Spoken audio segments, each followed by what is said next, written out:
Saya, Irmadela Aureliana dari Teknologi Pendidikan kelas 1A, kelompok 10, akan menjelaskan tentang teori-teori komunikasi. Yang pertama ada teknologi digital. Teknologi digital adalah teknologi yang dioperasikan menggunakan sistem komputerisasi.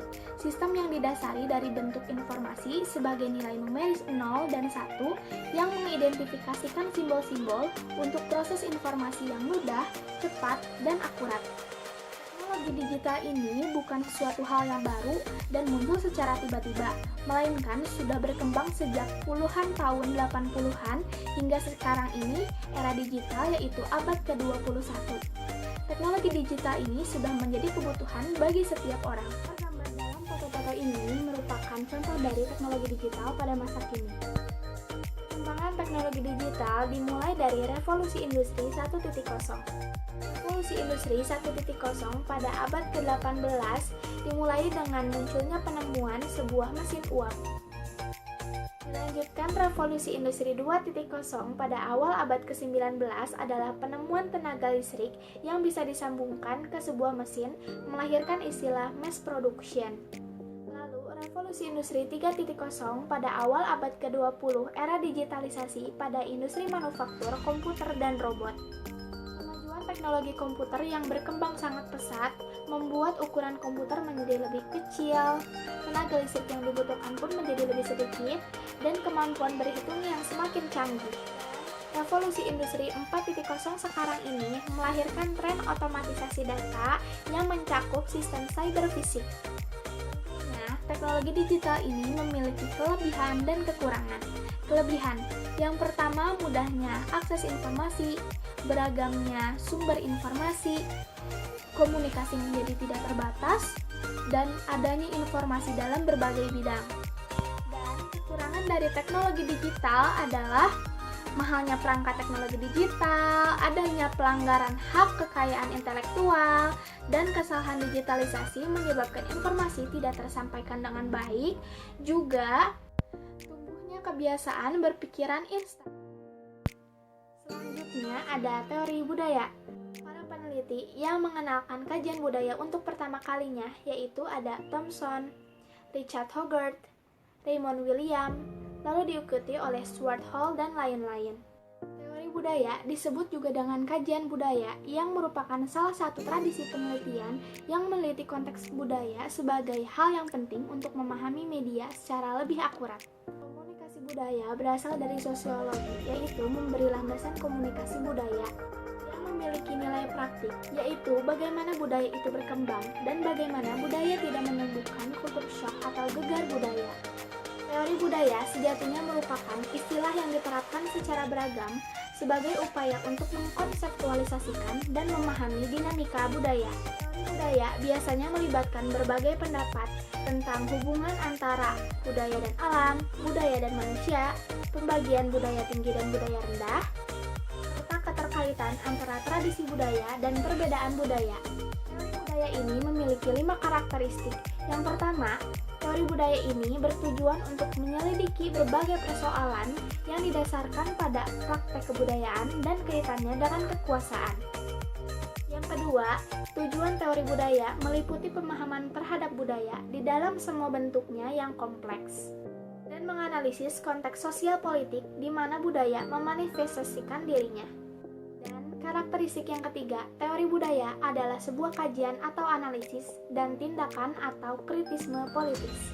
Dan teori budaya memiliki komitmen untuk mengevaluasi masyarakat modern dan tindakan politik radikal. Dan teori budaya berusaha membongkar dan mendamaikan pengotak-otakan pengetahuan, mengatasi perpecahan antara bentuk pengetahuan yang objektif dan tersirat. Teori budaya memiliki kelebihan dan kekurangan. Kelebihannya, mereka dapat menambah wawasan tentang dunia sekitar, juga dapat mempertanyakan peran media yang sebelumnya tidak terlalu banyak disinggung. Juga, kelebihan teori budaya yang lain adalah kemampuan publik untuk mengonsumsi konten media. Teori budaya yaitu terbatasnya penjelasan tentang kekuasaan tingkatan makrokosmos. Makrokosmos adalah badan sosial yang terbentuk dari himpunan-himpunan kecil. Dan teori budaya juga terlalu memfokuskan pada perbandingan antara efek pada individu dan masyarakatnya. Lalu, kurangnya validasi ilmiah yang dalam artian lebih mengutamakan pada pengamatan yang subjektif. Dan ketika subjektivitas diuji ilmiah, seringkali masih menggunakan metode penelitian yang kontroversial. Selanjutnya ada komunikasi organisasi. Komunikasi organisasi adalah proses pertukaran informasi yang berupa pesan, ide, atau gagasan yang disampaikan oleh komunikator kepada komunikan atau anggota organisasi yang terjadi di dalam dan di antara lingkungan yang besar dan luas dengan menggunakan media seperti memori internal, email, dan konferensi jarak jauh. Menghasilkan umpan balik dari anggota organisasi dengan melewati batasan-batasan gangguan komunikasi atau noise untuk mencapai proses komunikasi yang efektif dan efisien. Teori komunikasi organisasi ini memiliki asumsi dasar. Yang pertama ada klasik. Asumsinya, organisasi dipahami sebagai tempat atau wadah berkumpulnya orang-orang yang diikat oleh sebuah aturan-aturan yang tegas, melaksanakan kegiatan-kegiatan yang telah terkoordinir secara sistematis dalam struktur guna mencapai tujuan yang telah ditetapkan. Asumsi dasar yang kedua yaitu modern. Asumsinya, organisasi sebagai jaringan sistem yang terdiri dari setidaknya dua orang atau lebih dengan kesaling tergantungan input, proses, dan output. Dan yang terakhir ada asumsi interpretasi simbolik. Asumsinya, organisasi memproduksi situasi atau lingkungan atau budaya realitas sosial melalui pemaknaan atas interaksi dalam organisasi. Organisasi terbentuk karena adanya interaksi komunikasi yang terjadi antara anggota, pemaknaan atas simbol-simbol, baik itu simbol verbal maupun non-verbal. Tentunya, komunikasi organisasi memiliki kekurangan dan juga kelebihan. Kelebihannya, komunikasi organisasi dapat menjalin hubungan yang lebih kuat, dan kelebihan yang kedua adalah melahirkan gagasan komunikasi. Saluran komunikasi yang terbuka dapat menghasilkan ide atau inovasi di berbagai bidang. Anggota yang mengetahui apa yang penting dapat fokus melakukan perbaikan dan melihat peluang inovasi yang dapat membuat perusahaan itu atau organisasi itu berkembang. Komunikasi yang baik dapat menghasilkan kerjasama tim yang kuat dan meningkatkan kemampuan semua anggota di semua tingkat organisasi untuk bekerja sama dengan lebih baik dan menjadi duta pelanggan. Sedangkan kekurangan dari komunikasi organisasi meliputi berbagai hambatan. Yang pertama ada hambatan teknis. Hambatan teknis adalah hambatan yang terjadi pada media yang digunakan untuk berkomunikasi mengalami gangguan. Kedua, ada hambatan semantik. Hambatan jenis ini terjadi akibat proses penyampaian pengertian atau ide yang tidak efektif. Yang ketiga, ada hambatan manusiawi. Hambatan jenis ini timbul pada faktor-faktor manusia seperti emosi dan prasangka pribadi.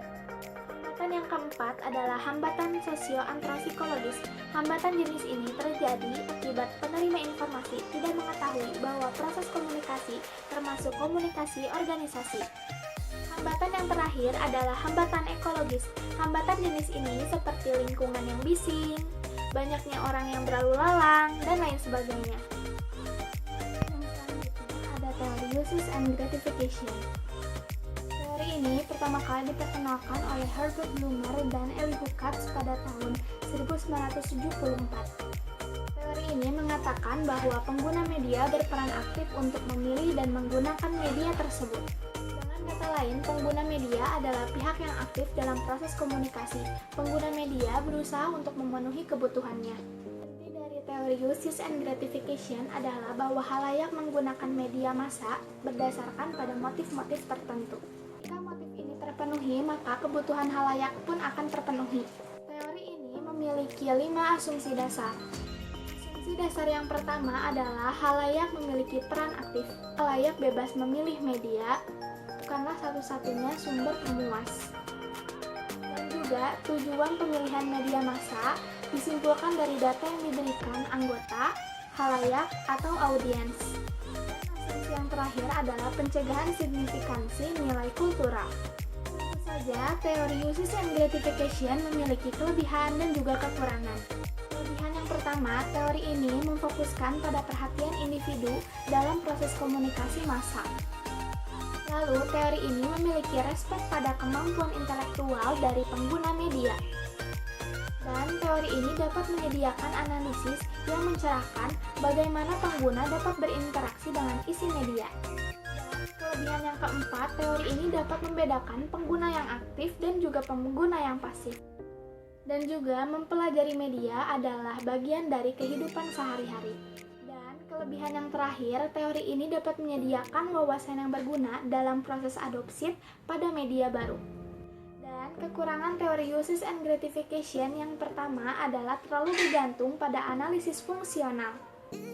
Dan juga teori ini tidak dapat dengan mudah memberi petunjuk ada atau tidaknya efek.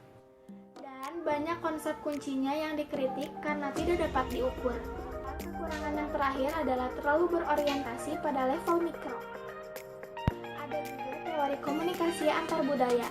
Teori ini dikembangkan oleh William Goody Kunz. Komunikasi antar budaya adalah sebuah situasi di mana pengirim pesan adalah anggota suatu budaya dan penerima pesan adalah suatu anggota budaya yang lainnya.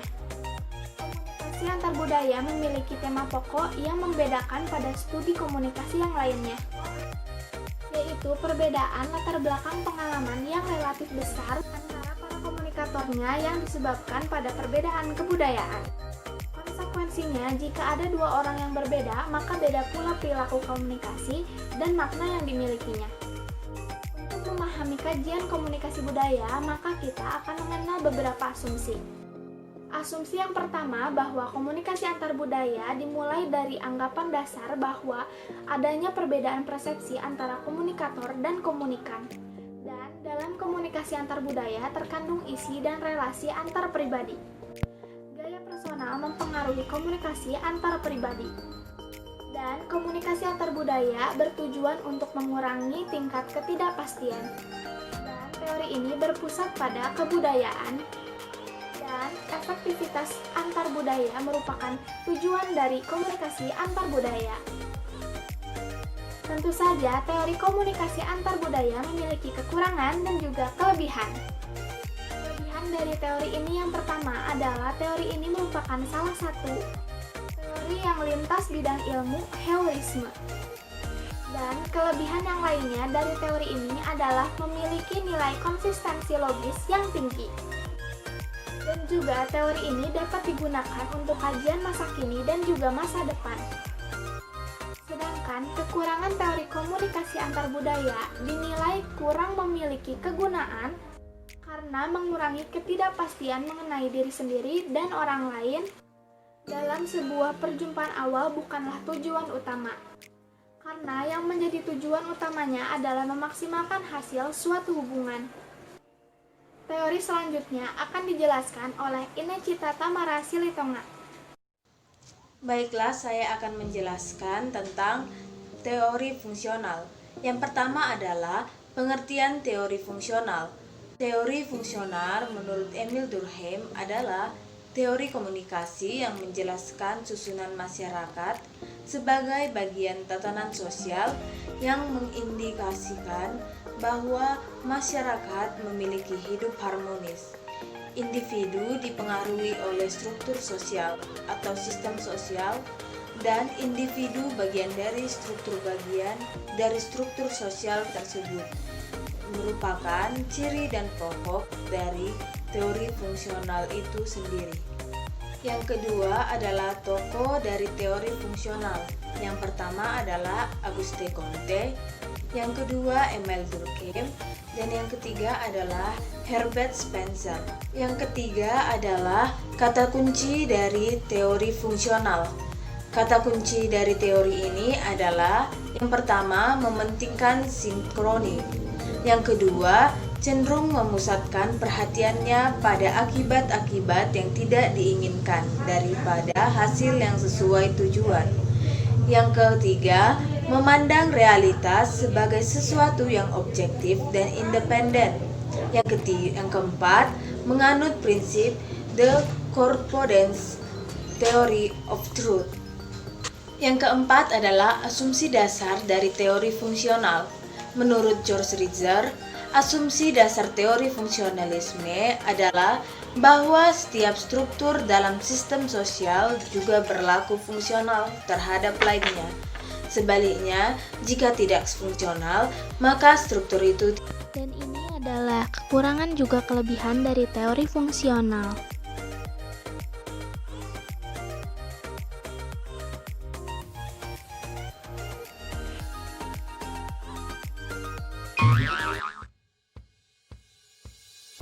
Teori kognitivisme.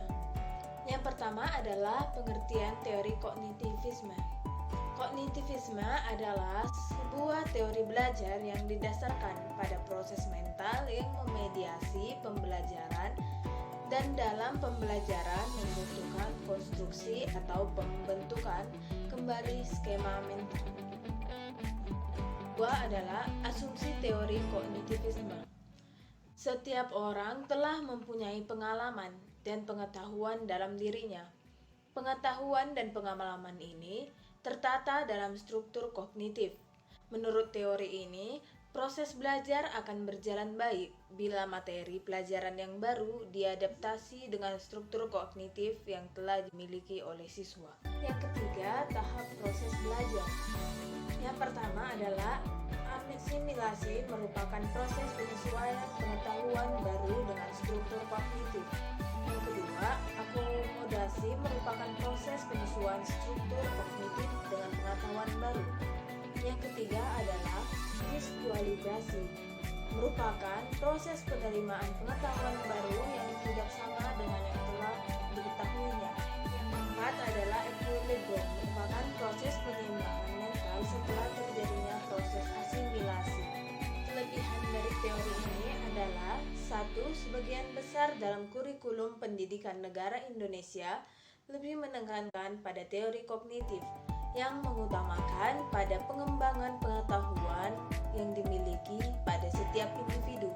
Yang kedua, pada metode pembelajaran kognitif, pendidik hanya perlu memberikan dasar-dasar dari materi yang diajarkan untuk mengembangkan, dan kelanjutannya diserahkan kepada peserta didik, dan pendidik hanya perlu memantau dan menjelaskan dari alur pengembangan materi yang telah diberikan. Yang ketiga, dengan menerapkan teori kognitif ini, maka pendidik dapat memaksimalkan ingatan yang dimiliki oleh peserta didik untuk mengingat semua materi yang telah diberikan kepada pembelajaran kognitif. Yang keempat, metode kognitif ini mudah diterapkan dan juga telah banyak diterapkan pada pendidikan di Indonesia dalam tiap bidang. Teori humanisme. Yang pertama adalah pengertian teori humanisme.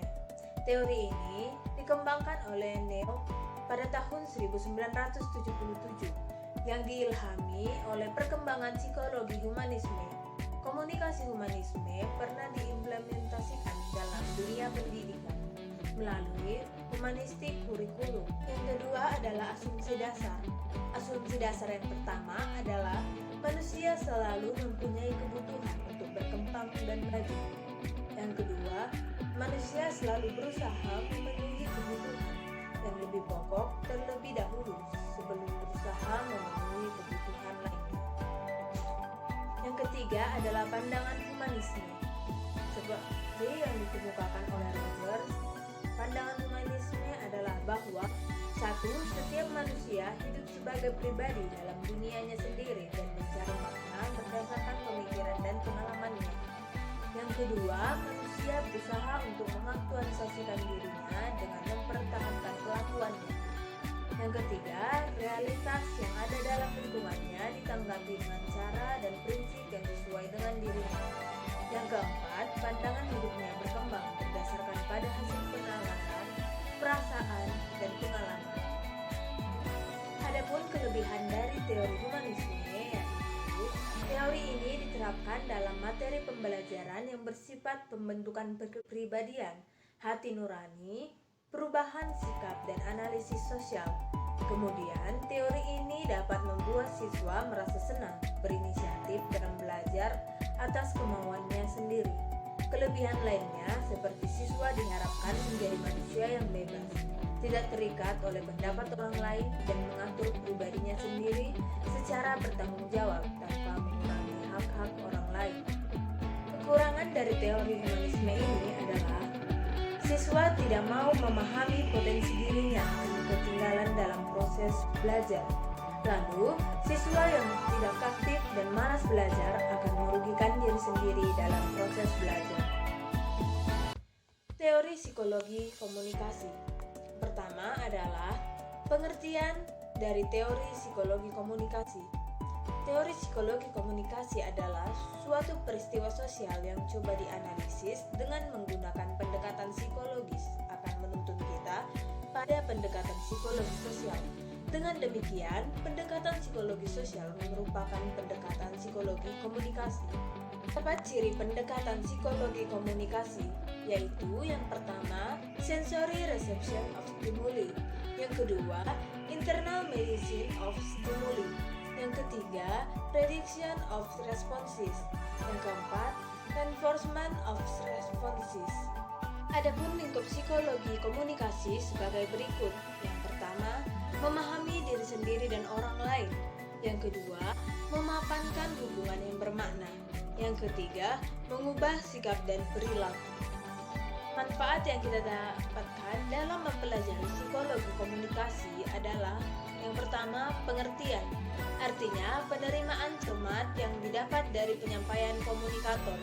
Yang kedua, kesenangan. Artinya, komunikasi dimaksudkan untuk menghangatkan, mengakrabkan, dan menyenangkan antara pelaku komunikasi. Yang ketiga, mempengaruhi sikap. Artinya, diharapkan dengan mempelajari psikologi komunikasi, komunikator dapat bertindak persuasif. Yang keempat adalah hubungan sosial yang baik. Yang kelima, tindakan. Artinya, dapat mempengaruhi